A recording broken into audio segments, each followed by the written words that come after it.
If you know anything about jazz, you know what that is. And today, the 26th of May, 2026, marks the 100-year birth anniversary of the Dog Prince, Miles Dewey Davis. Yes, indeed. I once saw Miles Davis at the Saratoga Springs Newport Jazz Festival in upstate New York. I do believe it was 1986, 40 years ago. And also at that festival was a very young and newly on the jazz scene, Wynton Marsalis. He was like 20, 23, 25. He was young. Oh my goodness. And he played with um, Art Blakey. Art Blakey, Bohena. Art Blakey and the Jazz Messengers. Yes. It was a really good jazz festival. I would have loved to have gone to the actual Newport to see a Newport Jazz Festival um, back in the day, like in the 50s when they used to have it. Yeah. I wish I could be a time traveler back in time. But yeah, Miles Davis at the Newport Jazz Festival at Saratoga Springs. I think it was Saratoga Springs Performing Arts Center, 1986. Wynton Marsalis, Miles Davis. Was it Benny Goodman, Chick Corea, Patti LaBelle, who's also going to be at the Saratoga Jazz Festival this year, 40 years later. Patti LaBelle is going to be at Saratoga Springs Jazz Festival. I was just wondering, is she going to sing Sit Down? I don't know. Because she loved those stilettos. I don't think I've ever seen her in flats. Not ever, not on stage. I don't think so. But if you love Patti LaBelle, you will love the group Labelle in the season 1 of Soul. Season 1 of Soul that was on the public broadcasting station in New York City back in the early 70s. So the first season of Soul was 1972. And if you check out that first season, you will see at least two, I believe, two episodes that has LaBelle performing when she was with Sarah Dash and Nona Hendrix. And they were so badass. Their best album to me was Moon Shadow. And of course, Moon Shadow was that song made famous by the artist formerly known as Cat Stevens. And the way Patti LaBelle does Moon Shadow, oh my goodness, is unlike anything you have ever seen or heard.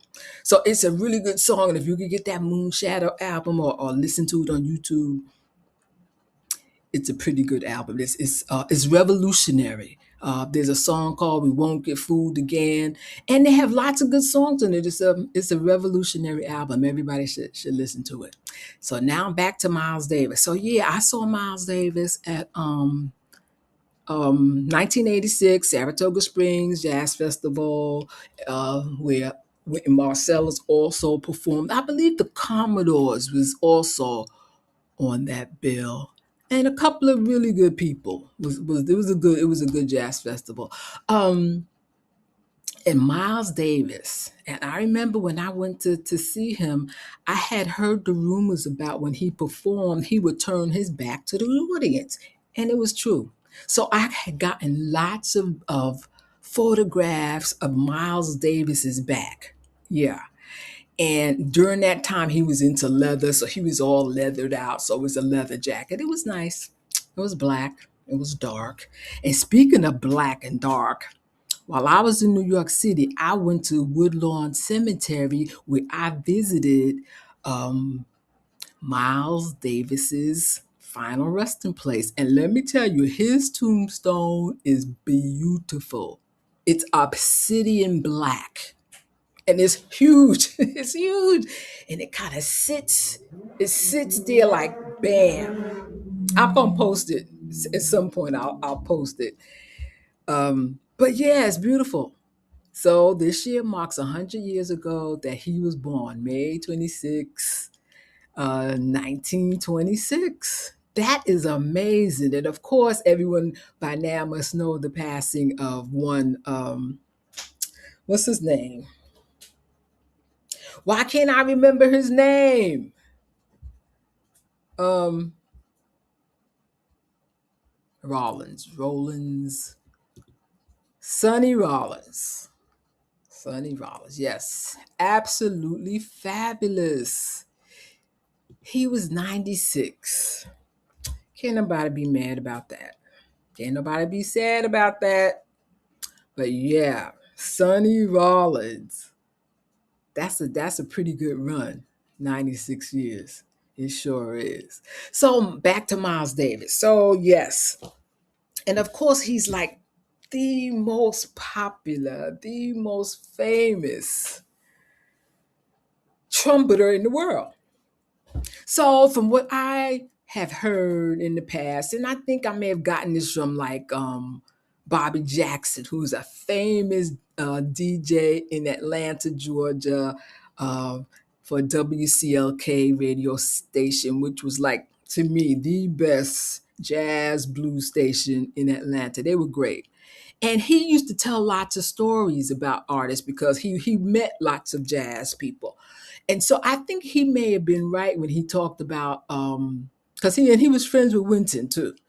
And so they talked about, jazz. And the thing was that some people wanted jazz to stay the same and be what they considered pure. And they didn't want to change and they didn't want jazz to evolve. And I think that Wynton had the utmost respect for Miles, but, Wynton had to do what he had to do.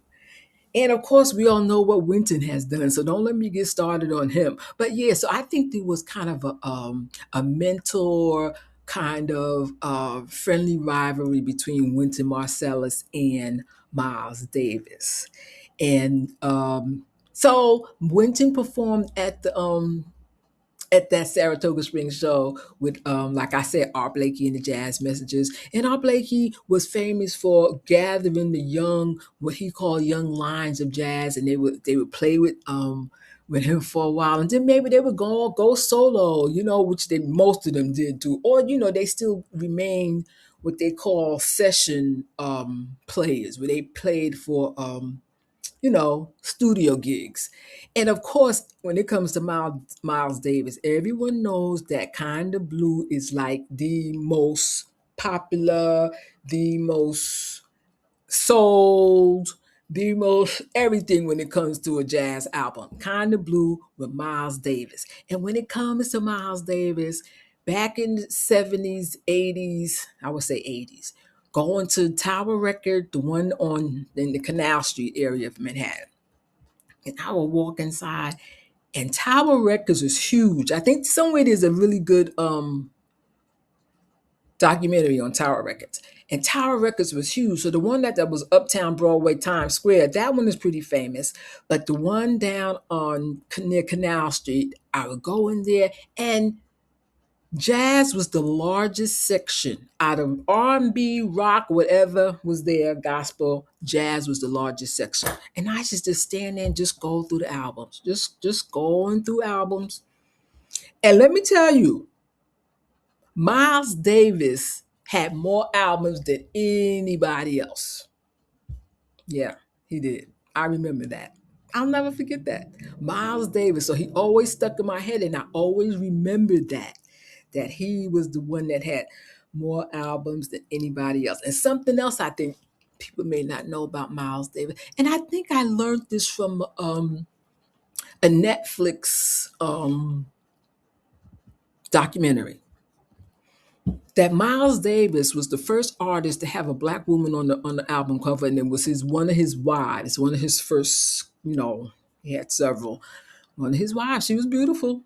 She was a model, and she got to be on the cover. And it's like it is beyond me for why they were so reluctant for black people to be on the cover of albums. That is just beyond me. I just can't even try to fathom that. But yes, of course, Miles was just miles ahead. What else could I say about him? But here we are, 100 years celebrating the anniversary of his birth, and what a musical catalog he has left behind. You know, every day on WBGO out of Newark, New Jersey, there's a show that comes on called Favorite Things, hosted by one Pat Prescott.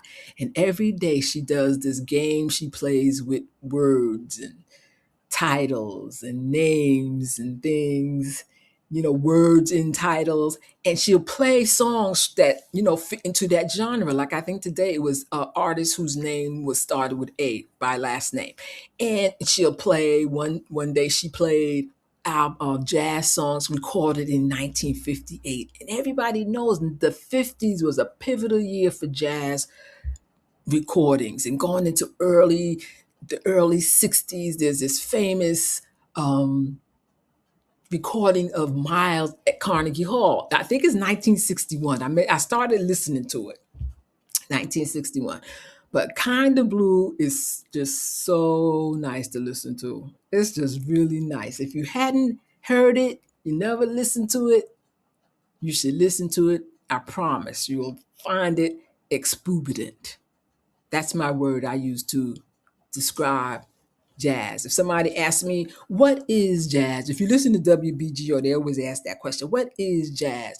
And they'll say something, somebody say something, something. But I would say, my answer would be, jazz is exuberant, which means just fabulous and phenomenal and great. That's really what the word means. But I didn't come up with that word. That's not a Ruthie word. No. The person who came up with that word is another jazz great. Lee Morgan is his name. Lee Morgan came up with that word, and he has an album with that name. So if you put it in YouTube, the album will come up. And I promise you, if you listen to Exuberant, it will make you happy. It's simple as that. So give it a listen. So, yes, this is my ode to the Dark Prince, one Miles Dewey Davis.